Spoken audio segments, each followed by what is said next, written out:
What's happening, brother? How you doing, man? Thanks for doing this, man. Thanks for having me. Dude, listen, man. I've been a fan of your work for, well, first thing I ever saw that you did was Hell or High Water. But going through my friend Andrew Schultz turned me on to Yellowstone. I got a text message from him once, like at 1 o'clock in the morning. He's like, dude, Yellowstone, have you seen it? Like, no, everybody's watching it. Should I watch it? He's like, dude, watch it.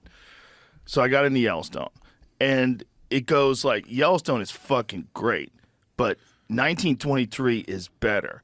But 1883, holy shit. And on your recommendation, I finished it last night. I was up till 1:30 in the morning. I didn't sleep. I went to bed at like 4 because I was just laying around my house just thinking about it. Just going, what the fuck, man? I don't think anybody has ever nailed that time period like you did. There's nothing close. There's nothing even in the fucking ballpark. Nothing. Well, thanks. You know, the reason I chose to do this for a living, I was off to my third college I was going to go flunk out of, and right before I left, I'd read Lonesome Dove, you know, Murtry's book, and then I saw the miniseries with Duvall and Tom LaVey, and I said, I want to do that. I don't know what that is, but that's what I want to do. Wow. You know, so I started as an actor first because I thought that's what it was, and then I realized I'm not doing that. I'm not creating a story. And then finally, you know, I got the cojones to quit and write my own. But yeah, 1883 was me. Yellowstone's the punk rock me. There's a fair amount of it has no plot really. You know, don't take my land. I want your land. Right. And in that, I have a lot of opportunities to poke fun, but also kind of point out different points of views and kind of really study a way of life in a world. But there's a lot of defiance in the way that I do it. It's not surprising that critics hate it because it's designed for them Critics to hate. what? They hate Yellowstone? And confounded by its success. Oh, God. They can't get their heads around why it's success. There's been New York Times has done multiple articles where they're doing like this essay on how is this shit so popular. Oh, God. That's so funny. It's so funny that they don't get it. 1883 was me grown up saying like, hey, let's take a look back at history. Yeah. Let's look at us and who us is as far as the Europeans who settled this place. And let's not argue about whether they should or shouldn't have. Let's just look at what the hell they went through to do it. Critics are less relevant today than at any time in human history. They really are. They're off so much more than they're on. Yeah, agreed. And most people don't buy into it at all. Like if you look at a perfect example is one of Dave Chappelle's specials. The critic score was like 3% on Rotten Tomatoes, and then the public score was 97%. Like, that's all you need to know. That's all my shows. Who the fuck are you? Like, who are these people? Who are these people that are critics? I have a show called Mayor of Kingstown, which is all about literally the decay of an American city. And I think it was 21% on Rotten Tomatoes and 94% audience rating, something like that. Something bananas. And I just don't understand why they're still employed. I mean, what is the purpose that they serve other than speaking to other completely disconnected, supposedly highbrow people that live in congested urban areas? Yeah, and I think also that critics, and I don't know why, but they seem to feel a need to judge any project by how is it looking at the lens through today's new question morality? What should we be making movies about? And you can make a shitty movie about something that they support, and they're going to support that movie. But that's not my job.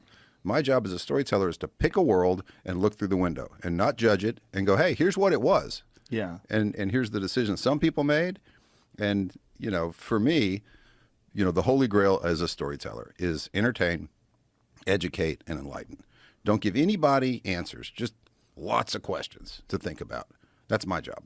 Because I can't stand to pay money and have somebody preach to me their ideas. That's the fastest way to get me out of. That's the reason I hated Forrest Gump, and I don't mean to say that. I'm going to catch all this shit. But this doddering fucking idiot is the only guy that can figure out the world. Everybody else around him, he's just going to go on a fucking run across America, and everyone's going to follow him, and that's going to heal the country. I just was like, what is this shit?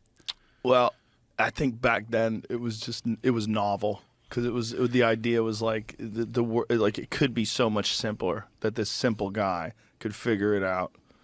and that we're all so disconnected from The irony is solutions. you couldn't make that movie today. Oh, no way. Because someone would be too offended at Sure. the portrayal of Forrest's character. Well, my favorite movie that you can never make today is Tropic Thunder. Oh, It's a fucking great movie. I'm so glad they haven't banned it, you know, like they've done so many books, like, you know, and Tom Hanks, you know, like if you go and watch his portrayal of Forrest Gump, it's nothing compared to the way they do like that Simple Jack character in Tropic Thunder. I mean, and when he says you never go full retard, like you can't even say that word anymore. no, but if you look at that movie, which was designed to offend, but also ridicule us taking ourselves too seriously. That's one of our jobs. Yes. You know, it's hey, we're all taking ourselves way too seriously, and if we can make light of this and make jokes about this, then all of a sudden it won't feel so serious, and we can be reflective. Well, what's happened in your business has happened in my business too. The business of comedy, like comedy movies, are dead.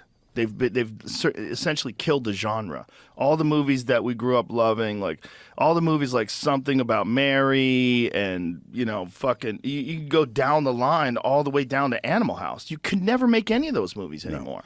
And to go one step further, like comedians, since Lenny Bruce, these guys, men and women, whose job it was to push the envelope as far as it can be pushed to help us look at ourselves. And you think of the greats, like the great comics, Bill Hicks, Eddie Murphy, Sam Kinison, I mean, Robin Williams. And you look at their acts. Hell, look at what's her name before she did a talk show? Joan Rivers. Yeah. None of their acts would be socially acceptable today. And I don't know that they were socially acceptable then, but that was their job. Richard Pryor, he couldn't say 90% of what he said.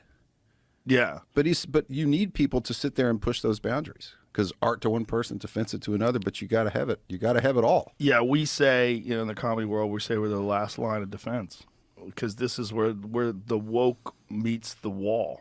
The woke meets the wall with stand-up comedy. You can't have woke comedy. It sucks. It's impossible. You can't like always punch up and cater to everybody. And it's like, no. That's not what's funny. What's funny is the fucking weird things that people do, and all of our hypocrisies and all of our contradictions and all the chaos about being a human being. And if you want to never make fun of marginalized groups, or never make fun of protected classes, or never make fun of anybody that's downtrodden or disassociated.